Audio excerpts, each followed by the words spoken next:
Hello my friends, welcome back to my channel. In this video I'll show you some simple tricks that will improve your portrait shots in a few minutes. My name is Alex, I talk about photography and retouching.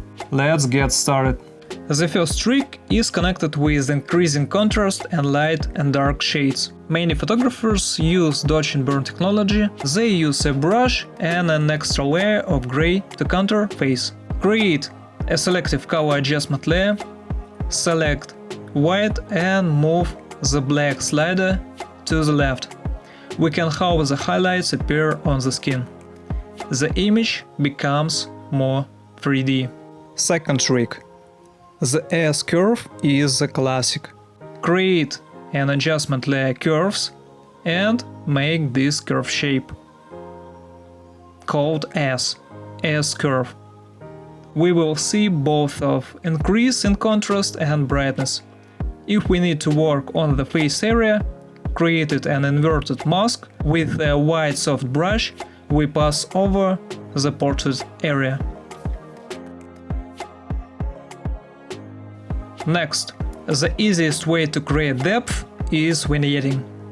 Select the lasso tool and select the contours of the model. Then invert the selected area. After that, create a curves adjustment layer and create an S-curve again. Switch to the mask and increase the feather value. We can reduce the opacity value so that the effect is not too strong. We have the ability to use the S-curve to highlight the portrait area and the background. Another interesting and easy way for a 3D effect.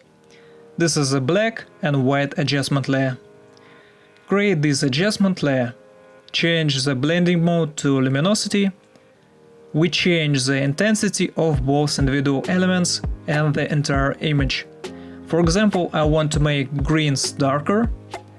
I decrease the value of green and yellow, but increase the red.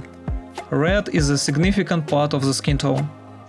We have a huge field for experiments, before and after.